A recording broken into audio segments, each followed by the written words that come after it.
Di balik layar kekuatan militer global, ada sebuah kelas pesawat yang melampaui imajinasi.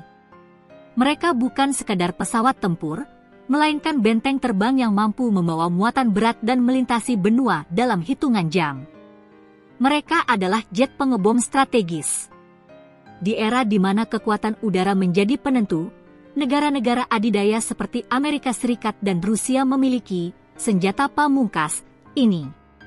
Dirancang untuk misi jarak jauh, mereka adalah simbol kekuatan militer yang bisa mencapai dan menghancurkan target dimanapun di dunia. Tapi, pesawat mana saja yang masuk dalam daftar Raja Langit ini?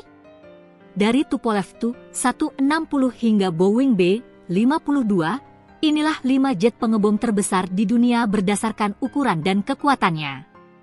Di posisi pertama, ada sebuah mahakarya dari Rusia yang dijuluki Tupolev Tu-160 Blackjack. Pesawat ini bukan hanya bomber terbesar, tapi juga pesawat tempur operasional terbesar yang pernah dibangun. Bayangkan sebuah pesawat dengan panjang 54,1 meter dan berat lepas landas maksimum 275.000 kg. Untuk perbandingan, ini setara dengan berat lebih dari 200 mobil pribadi. Salah satu fitur paling canggihnya adalah sayap sapuan variabel. Artinya, sayapnya bisa menyesuaikan sudutnya saat terbang. Saat lepas landas atau mendarat, sayapnya akan melebar hingga 55,70 meter untuk memberikan daya angkat maksimal. Namun, saat terbang di kecepatan supersonik, sayapnya akan menyapu ke belakang hingga sepanjang 35,60 meter untuk mengurangi hambatan udara. Versi terbaru, Tu-160M2, sedang dalam proses produksi. Versi ini dirancang untuk misi modern, mampu membawa rudal nuklir dan menjadikannya sebuah bomber konvensional yang sangat mematikan. Sekarang, mari kita beralih ke dua legenda dari Angkatan Udara Amerika Serikat. Yang pertama adalah Convair B-36 PA Cemaker. Meskipun sudah pensiun, pesawat ini memegang rekor sebagai bomber dengan bentang sayap terbesar mencapai 70,1 meter. Bayangkan, rentang sayap ini lebih dari 2 kali panjang sayap Boeing 747. Dulu, pesawat ini adalah bomber terbesar bermesin piston dan mampu menjangkau hingga 16.000 km tanpa henti, sebuah jangkauan yang sangat luar biasa untuk eranya. Lalu, ada pesawat yang tak kalah legendaris, Boeing B-52 Stratofortress. Pesawat ini menjadi bukti bahwa desain yang tangguh bisa bertahan melawan waktu. Meskipun pertama kali terbang di tahun 1950-an, B-52 masih aktif digunakan oleh USAF hingga hari ini. Dengan panjang 48,5 meter dan bentang sayap 56,4 meter, B-52 dikenal karena ketahanan dan fleksibilitasnya. Dari 744 unit yang dibangun, sekitar 72 unit masih aktif. Para ahli bahkan memperkirakan pesawat ini akan terus terbang hingga tahun 2050-an, sebuah pencapaian yang sangat langka di dunia aviasi.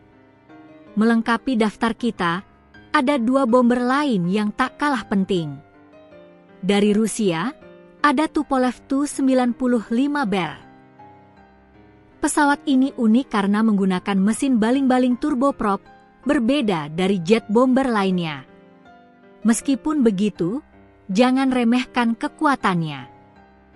Dengan bentang sayap 50,1 meter, Tu-95 mampu terbang dengan jangkauan hingga 12.656 km dan membawa muatan berat. Suara mesinnya yang khas membuat pesawat ini mudah dikenali dan telah menjadi ikon dalam misi patroli jarak jauh. Dari Amerika Serikat, ada Rockwell B-1 Lancer.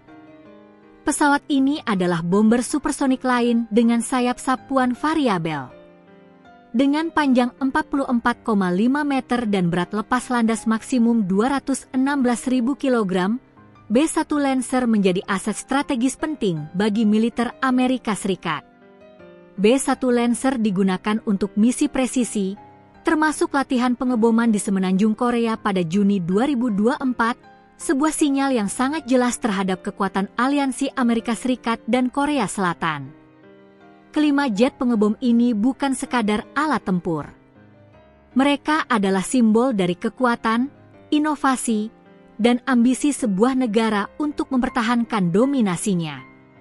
Dari Tu-160 yang mematikan, B-52 yang tak lekang oleh waktu, hingga B-1 yang serbaguna, pesawat-pesawat ini dirancang untuk satu tujuan: mengirimkan senjata berat dalam jarak terjauh. Baik untuk misi nuklir maupun konvensional, mereka adalah bagian tak terpisahkan dari doktrin pertahanan nasional. Mereka mengingatkan kita bahwa di balik layar geopolitik, perlombaan senjata masih terus berlangsung, menciptakan mesin-mesin yang semakin canggih dan semakin kuat.